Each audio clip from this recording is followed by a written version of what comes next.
बिस्मिल्लाहिर्रहमानिर्रहीम। अस्सलामु अलैकुम। Welcome to Izaf cooking. आज की हमारी रेसिपी है चटपटे फ़्राइज़।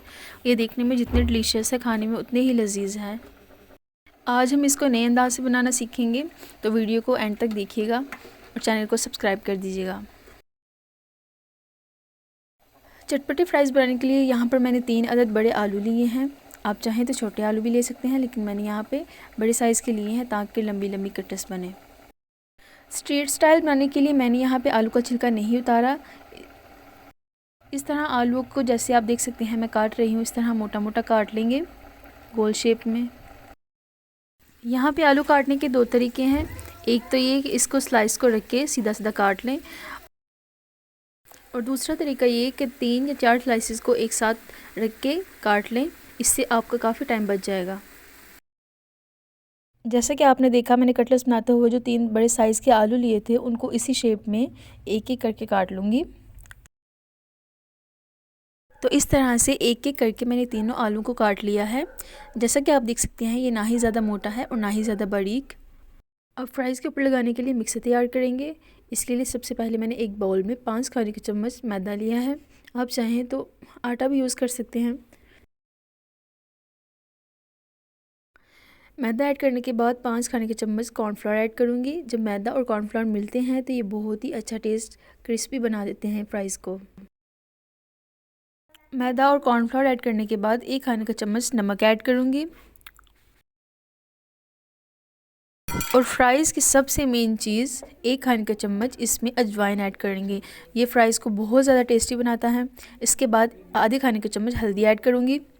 1 खाने का चम्मच लाल मिर्च ऐड करके इसको अच्छी तरह से चम्मच की मदद से मिक्स कर लूँगी। तो इस तरह से चम्मच की मदद से अच्छी तरह से मिक्स कर लेंगे ताकि जो अंदर मसाले ऐड किए हैं वो मैदे में मिक्स हो जाएं। अब फ्राइज़ के लिए जो आलू हमने कट किए थे उसको मैदे वाले मिक्सर में ऐड कर लेंगे और अच्छी तरह से मिक्स कर लेंगे। हाथ की मदद से इसको हिलाते जाएंगे। थोड़ा सा मैंने यहाँ पे पानी ऐड किया है ताकि जो मसाला हमने लगाया है वो आलू के साथ चिपक जाए। तो इस तरह से हाथ की मदद से आलू को अच्छी तरह से मिक्स कर लेंगे और मसाला लगा लेंगे। अक्सर हम फ्राइज़ खाते हैं तो उसके साइडों पे मसाला नहीं लगा होता, या कहीं पे ज़्यादा लगा होता है, कहीं पे कम।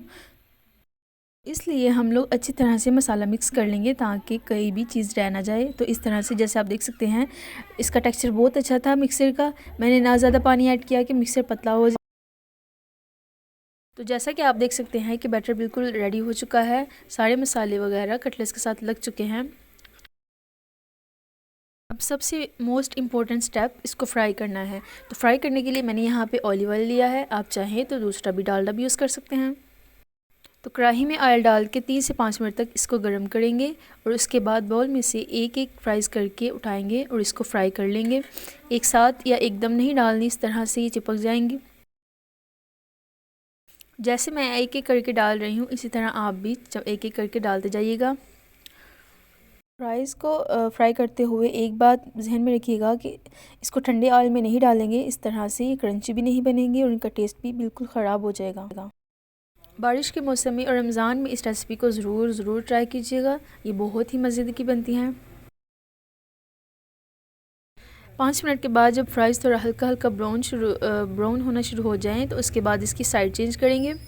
चम्मच की मदद से इस तरह अलग अलग करके इसकी साइड चेंज कर लेंगे।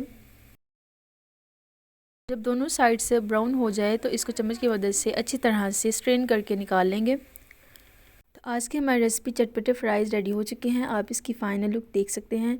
ये देखने में जितने डिलीशियस हैं, खाने में उससे भी ज़्यादा लजीज हैं। आप इसे ज़रूर ट्राई कीजिएगा। तो जी, जैसा कि आप देख सकते हैं कि मेरी फ्राइज़ बिल्कुल रेडी हो चुकी हैं। मैंने यहाँ पे इसको मज़ीद चटपटा बनाने के लिए चाट मसाला ऐड किया है। इन फ्राइज़ को केचप के साथ सर्व करें। ये बहुत ही डिलीशियस है। आप इसे ज़रूर ट्राई कीजिएगा। ये अंदर से देख सकते हैं आप बिल्कुल पक चुकी हैं और इस तरह से मैं केचप के साथ ट्राई करूँगी।